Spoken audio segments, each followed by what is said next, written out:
Welcome to Your Yes-Filled Life.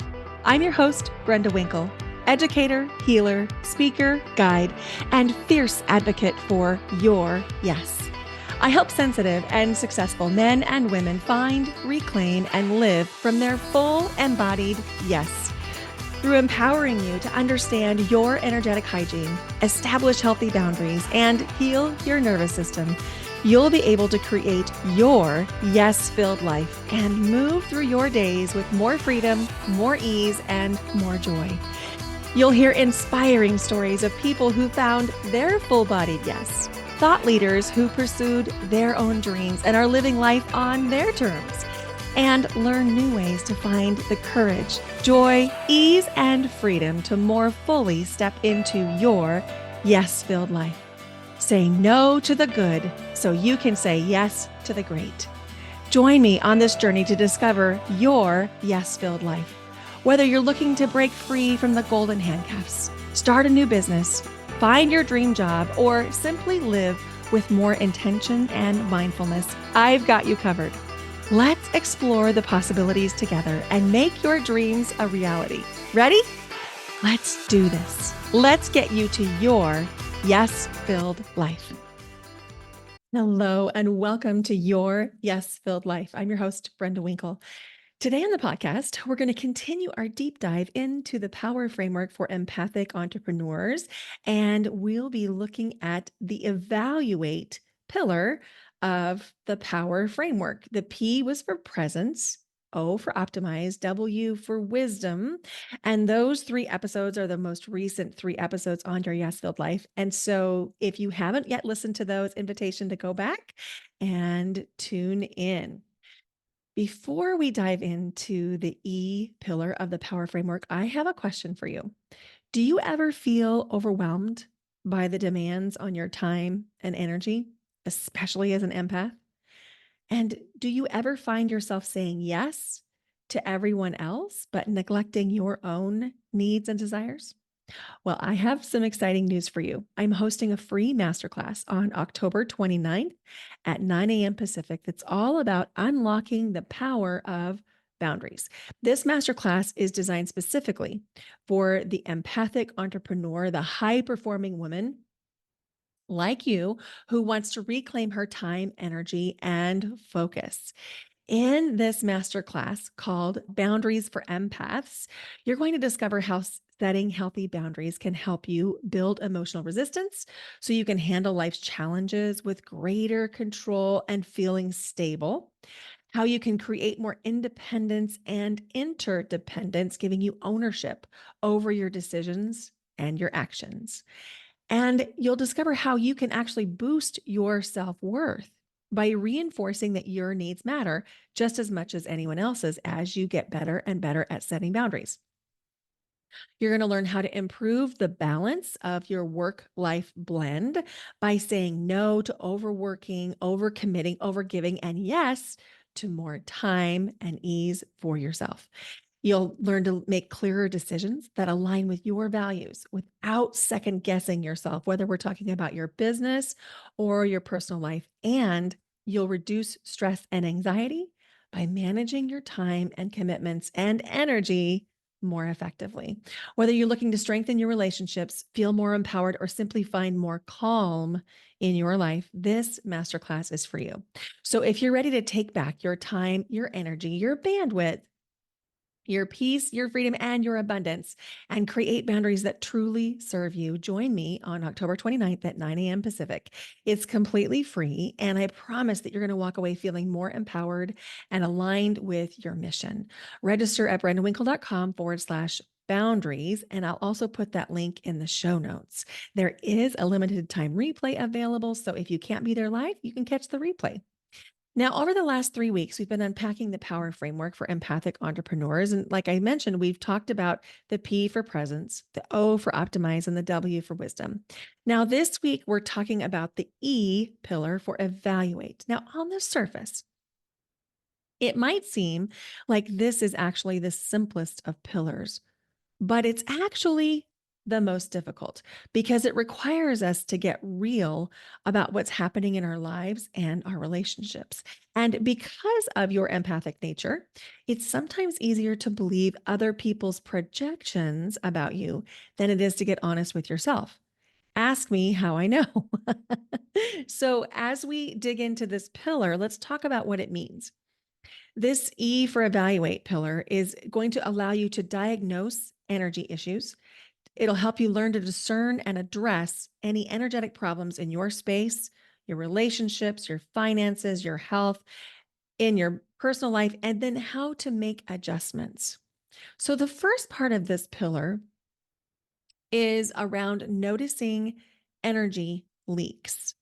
Now, I don't know if you've heard the term energy leak before, but imagine, I mean, it's October 2024 at the time of this recording. And, as we approach winter in the Northwest, a lot of times this means that we are being intentional about energy leaks in our homes.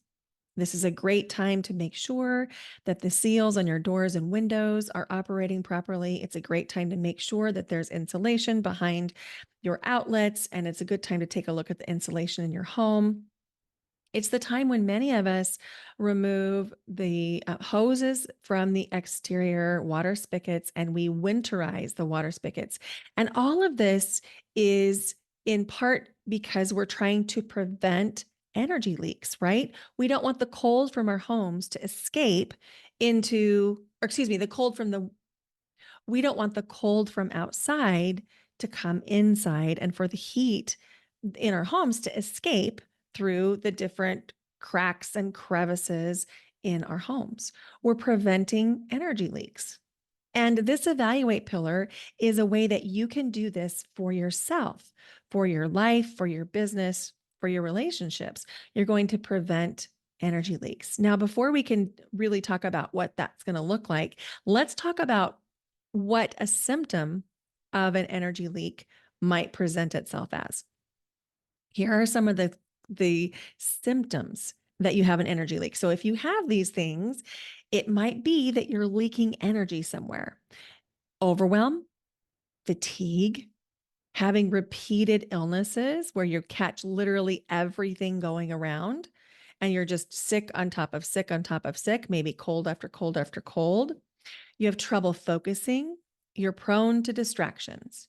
You're noticing financial problems. You have feelings of resentment. Your relationships are filled with conflict, not the kind of conflict where things get ironed out, but the kind of conflict that causes drama. You might have trouble keeping what you have, whether that's relationships or money or opportunities. You might have difficulty making decisions. You might notice out of character behavior, things that you wouldn't normally do, you find yourself doing, and then you wonder what's going on. Another symptom of energy leaks might be that you are being reactive rather than responsive. You react to things. You might struggle with time management. You might notice that you have this small whisper that you don't want to do something, but you find yourself agreeing to do it anyway. People pleasing is a sign of an energy leak. And by the way, people pleasing is an actual energy leak, but we'll talk about that in a minute. If you notice that you're sacrificing yourself or what you want, that is a sign of an energy leak. It's also an energy leak itself. If you have passive aggressive behavior, that can be a sign of an energy leak. When you blame other people, that's an energy leak. And in general, not taking responsibility for things in your life. So we don't want there to be any judgment or any bad feeling around these energy leaks. We're not going to make them mean something. What we're going to do instead is talk about ways that you can prevent and plug these energy leaks so that you can function in the way that you really want to function. So the first thing that we want to do when we think that there might be an energy leak is we want to ask, is this mine? Or is this yours? Is it something else? Are you subconsciously mirroring somebody? That's also called subconscious empathy. So when I say, is it mine? I'm talking about physical sensations, emotional feelings, mental states of being, behaviors, and even preferences. It's really important to ask this, especially if you have a high level of empathy, because when we're talking about subconscious empathy or mirroring, if you've never heard this term, if you've never really dug in and gotten curious around if this is at play in your life, it can be very surprising to know that the things that you thought were yours are in fact not yours. Let me give you an example. When I got divorced in 2008, that's when the divorce was final. I found myself one random Sunday afternoon standing at my kitchen counter over a crock pot that was filled with roast beef, carrots, and potatoes. And at this point, I'd been divorced for probably going on about a year. And this is important because every Sunday I made a roast beef with carrots and potatoes and put it in the crock pot. And before I'd gotten a crock pot sometime in the, probably the 90s, I would cook it in the oven in one of those club pans. Maybe you don't remember those, but they were like a big, not cast iron, but they were a big metal pan. And it was something that I had done every week for the whole entire time that I was married. I was married for 14 years, got married in 1993, got divorced in 2008. And every week over that entire span of time, I'd made this roast beef. So one random Sunday afternoon in 2008, I was coming home from the Boise River where my daughter and I had walked along the Greenbelt, which is what we did every Sunday. And this is really important because at that time, I was just coming into my own healing journey. And I was trying to remember the things that I really loved to do. And I had this little fishbowl up on the counter, and in the fishbowl were little slips of paper that I had cut out. And my daughter and I had written things on this little slips of paper that would remind us things that we really liked to do for fun, because things were so hard in our life for so long that we had kind of forgotten how to have fun. And so we put all the things that we like to do on the slips of paper. And then every Sunday we would draw from the fishbowl one of the things. And then if we liked that thing, if we felt excited about it, we would go do that thing. And very often that meant we were down in the Boise River walking the Greenbelt.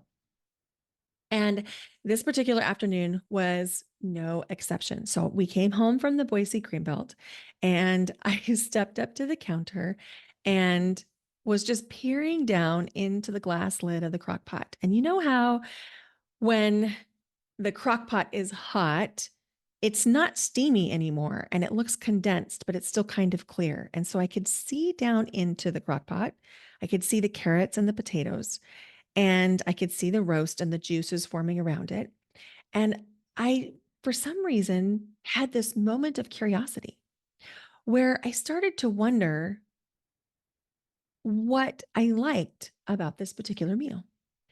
And so I looked at the carrots and I asked myself, do I like these? And the answer was yes. I love carrots. Carrots in any form, I love. Raw, cooked, roasted, crock potted, didn't matter. I love carrots. And then I asked myself, do I like the potatoes? And the answer was yes. I love potatoes. I especially love it when they're in the crock pot and they get that kind of crispy edge from touching on the side of the crock pot. And I like potatoes pretty much in any form. So that was another yes. And that felt really aligned and good. And then I asked myself about the onions and I was like, well, I don't dislike them. I'm kind of indifferent. I like the flavor that they add to the whole crock pot, but I don't necessarily know that I want to eat an onion.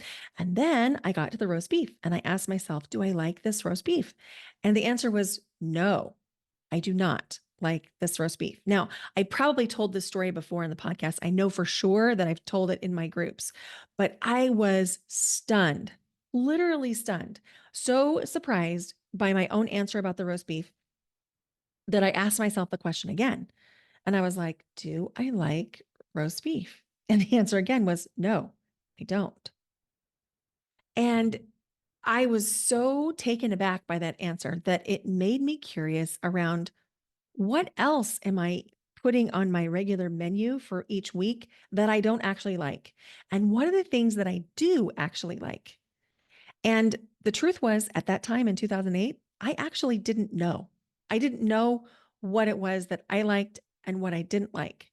And so I went on this little self exploration journey and I listed out every flavor that I could think of: lemon, lime, chocolate, vanilla, blackberry, banana, all the things. And I would just circle the ones that I liked. And then I was stunned to realize there was actually more that I didn't like than I was giving myself permission to actually not like. I was just eating things because, well, at that time, I didn't know why. It took me years to figure out the reason why I had made roast beef for all those years. The reason why is my former husband loved the roast beef and the potatoes and the carrots. He loved it. He loved it so much that I confused his love of the roast beef with my own. I told myself that I loved the roast beef, but that wasn't actually true. I didn't like the roast beef. But my subconscious empathy, my mirroring, made me think that I liked the roast beef because I was picking up on how much he liked the roast beef. Now, we do this to ourselves in 100 different ways on 1,000 different topics. It could be colors, it could be fabrics, furniture, room setups, cars that you drive, vacations, the way you decorate your home, like your actual decor taste, whether you like bohemian or classic or French revival. It can be influenced in your clothing choices. That's why sometimes when you go shopping with somebody, you come home with something that aligns to their taste, but not yours, but you're confused why. Because in the store, you looked and felt great when you looked in the mirror. It was because you're tracking their subconscious empathy. Or excuse me, I said that backward. It's because you are absorbing their like of the thing subconsciously in your subconscious empathy or mirroring. It's a thing. And if you're an empath or you have a high level of compassion, it's really important for you to recognize that this is a thing without making it bad or wrong. It's one of your gifts, it's one of your superpowers, but you need to create the discernment to give yourself permission to ask, is this mine? Is it truly mine? One of the things that I discovered when I made the list of things is that I love lemon. I love lemon. Like, if there's an option of anything in the world and something lemon, I'm going to choose the lemon over literally everything else, including chocolate, which was shocking to me because I had told myself that I loved the chocolate the most, but that's not actually true. I love the lemon the most. I like chocolate, but I don't love chocolate the same way that I love lemon. So if this hits for you at all, I have a feel better fast guide for empathic entrepreneurs. And now the purpose isn't necessarily to teach you what you like and what you don't like, although that's a byproduct. It's actually to create a list of things that make you feel better fast because you know your business is tied intimately to your energy. So if you're feeling badly, scarcity, lack, fear, sad, mad, tired, it's impacting your ability to show up in your business. So I created this guide to help you feel better fast. And in part because I developed the fishbowl thing on my kitchen counter all those years ago, this is the same concept that I put into this guide, where I give you some ideas of categories, but I'm letting you customize the guide with things that you really like. So, invitation to go check it out. It's at brendawinkle.com/feel better fast. That's all lowercase, all one word. And you can not only make sure that you have the tools in place to help you feel better fast, but you can also get real around some of your own preferences as you get ready to dive into the concept of subconscious empathy. So, when I ask you to ask yourself, is this mine? I want you to have that question be incredibly broad, where it could be a physical sensation like an ache, a pain, a cramp. Ask yourself, is this mine? You'll be surprised if you're an empath, how often that answer is no, it's not mine. But the same is also true with emotionality and preferences and just about everything else.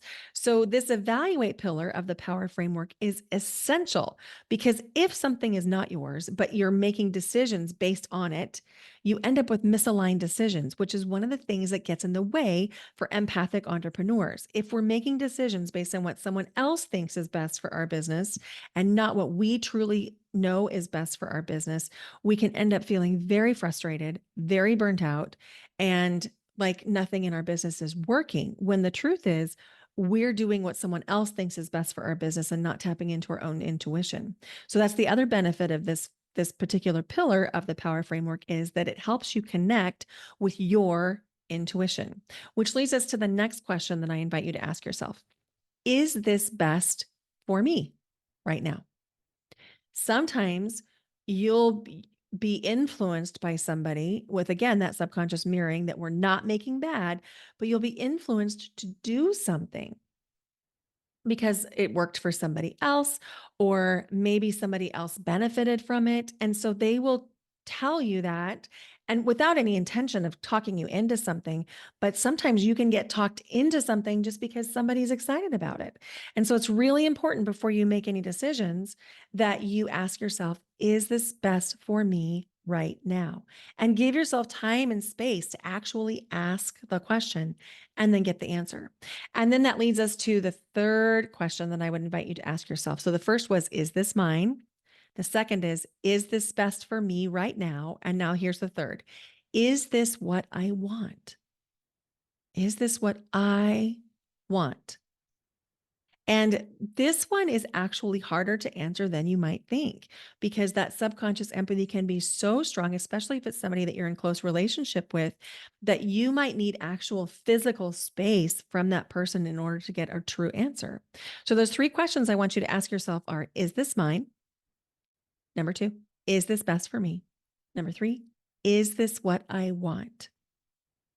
And then here's the cool part. There's always a knowing, even if it's subtle. Now, here's how you can tap into that knowing, into that intuition to make it a little bit more obvious. You're going to need to create a little spaciousness, both in terms of time and space, especially with your high level of empathy and compassion. Now, this might look like taking a walk by yourself, so you give yourself some time to reflect. It could be that you get up 30 minutes early a couple of mornings to ask yourself these things, to evaluate what's happening in your life before anybody else wakes up. Maybe you pour your coffee and you go curl up in a blanket with your journal and you get real with yourself that way. Or maybe it looks like you need to ask for support so that you can get some time alone. If you have a lot of obligations with the family and with your job, you might need to ask for some help just to give yourself 30 minutes or an hour. Be creative in how you create this, but I do implore you to take some time to connect with yourself so that you can assess and really evaluate the things in your life. Now, here's the thing about intuition. Intuition needs some spaciousness and time. If you're running from thing to thing to thing to thing, you're always busy, you're always in motion, it can be disconnective. In other words, it can be really hard to access your intuition if you're constantly in motion because you're not getting the subtle cues, the subtle knowings. And sometimes it even comes through as body sensations for some people. And if you're constantly in motion and you're busy, then it can be very difficult for you to actually discern what is coming through from intuition. And so, this is another reason why it's really a good idea to take some space, both in terms of physical space and in terms of time.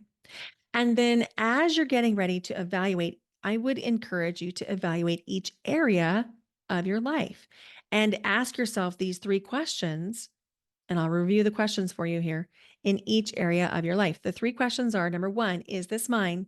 Number two, is this best for me right now?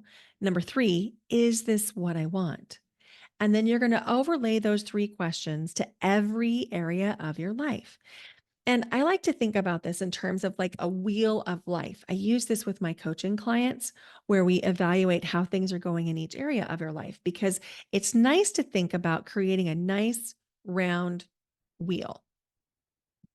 And when I say a nice round wheel, if you think about putting a dots on the outside of a wheel where you like closer to the outside circle something is, the better that area in your life is going. The closer to the inside of the circle, the worse your life is going. And what you want when you look at that wheel of life is to create a balanced, as close as possible, a balanced wheel. It's never going to be perfectly balanced, but we don't want there to be like all the way out to the edge for one area of your life and then all the way into the center in another area of your life. What we want to create is a little bit more balance so it's not quite so spiky. So here are the areas of your life that I would invite you to consider: spirituality, money and finances, career and growth, health and fitness, fun and recreation, family and friends, personal development, partner, and love. Let me go through those areas again: spirituality, money and finance, career and growth, health and fitness, fun and recreation, family and friends, personal development, and your partner and love.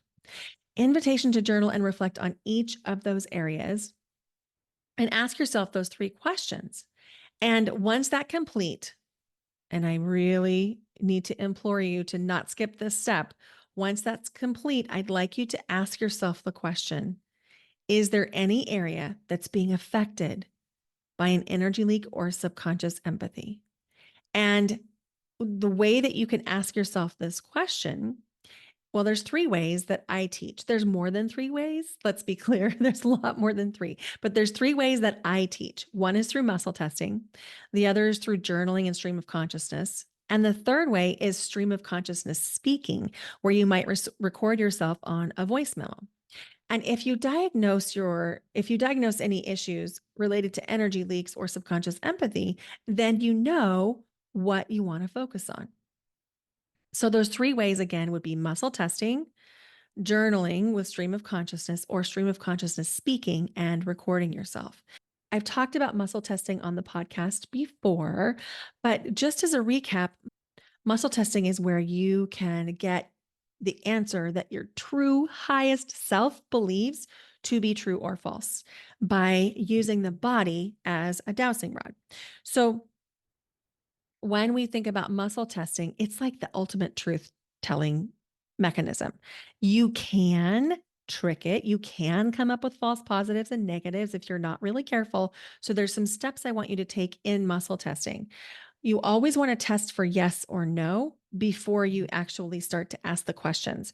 Because if you're dehydrated, or if you're noticing you're really fatigued, or you haven't eaten, or you're just not feeling yourself, you can come up with false positives and negatives. So we want to create that baseline: testing for yes, testing for no. My favorite way to do that is to say my name is, and then say what your real name is. So in my case, I would say my name is Brenda, and then you would say something that you know is false.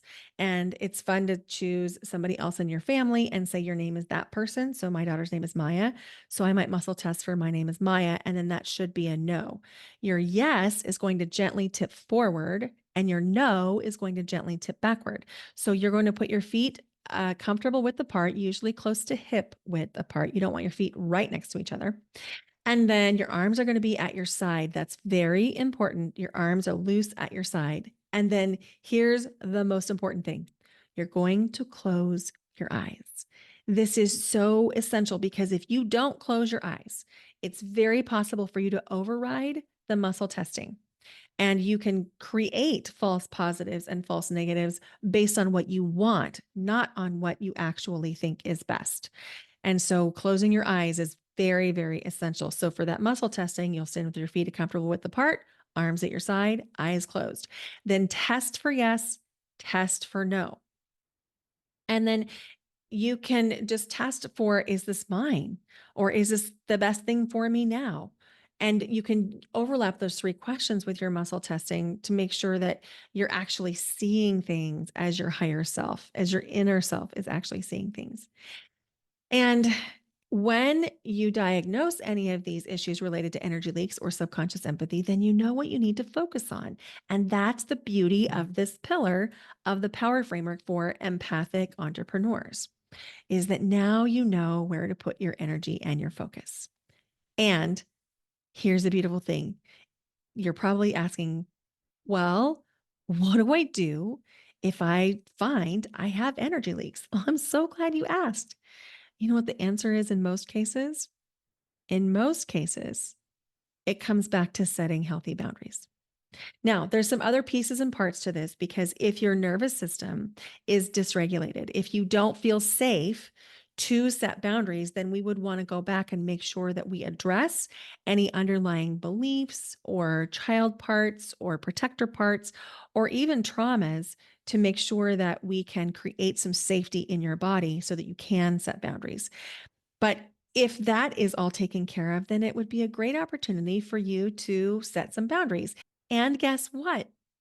I have the free masterclass for you on October 29th at 9 a.m. Pacific, all about unlocking the power of boundaries, including how to set one, how to know when you need one, and boundary frameworks, where I can give you some templates on ways that you can actually set boundaries that create that safe connection with the people that you're setting a boundary with.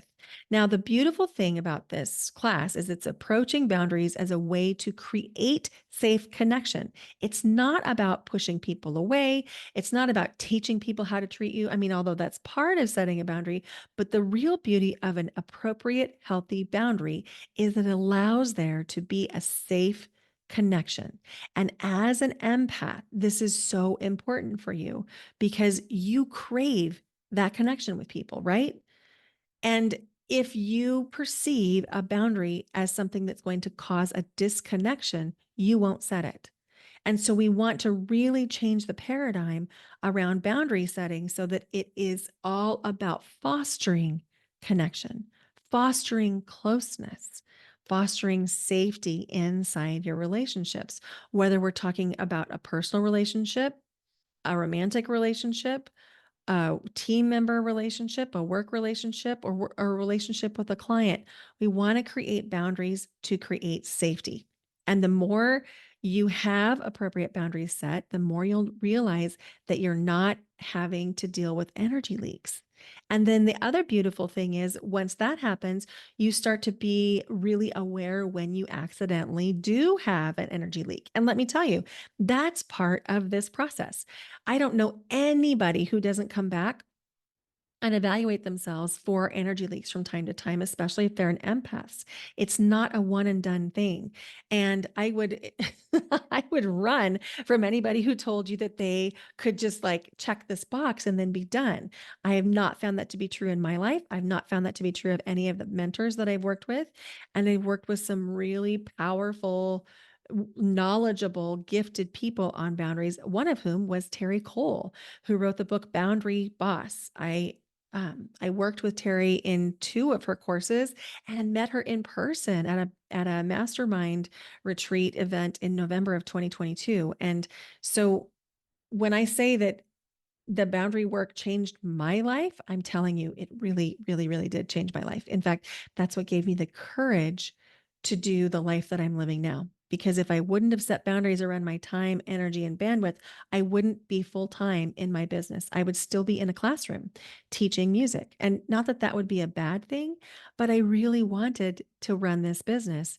And I couldn't do that without setting different kinds of boundaries around my time, energy, and bandwidth, and really evaluating any place that I had energy leaks or that I was picking up subconscious empathy or mirroring someone else.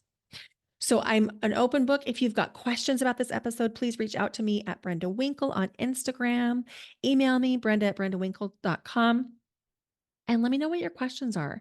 And I'd love to know if you're trying any of the strategies that I'm sharing inside this power framework and what your success looks like. And if you're still finding challenges that are popping up, I'd love to know what those challenges are so that I can create some content for you to help you mitigate and solve any of those challenges. Next week, we have the R of the Power Framework, and that's going to wrap up our Power Framework series for the empathic entrepreneur. But you still have time to register for this free masterclass. It's October 29th. It is Boundaries for Empaths, Creating a Life of Ease and Flow. And I can't wait to see you there. You'll register at brendawinkle.com/. Boundaries, Boundaries. And I'll put that link in the show notes. If you haven't left the podcast a rating or a review in a while and you find this episode helpful or supportive, could you please go leave your 5-star rating or review wherever you're listening to this podcast? And I think you can only leave a review on Apple. And so I'd really appreciate it if you're an Apple listener, if you'd leave a rating and a review, but anywhere you're listening, if you can leave that rating, it is so helpful to get the podcast into the ears of more people. And my mission is to empower more empaths who own businesses to stay in business. Because let's face it, there are not a lot of empaths in the entrepreneur world because being an entrepreneur requires a special skill set. And sometimes our empathic nature makes that feel like a really heavy lift. My job is to make that a light lift by giving you the tools and skills so that you can create the impact that you really want to create with your business. Because I know you have something really special to share with the world, whether that's a book or a course or a podcast, or you have an offer that you want to offer healing sessions or sound baths to people. I know that this is on your heart for a reason, and I want to help you get there by giving you the skills and the tools that you need to make your empathy and compassion feel like the true superpower that it is. Thank you so much for listening to Your Yes Filled Life. Bye for now. Until next time.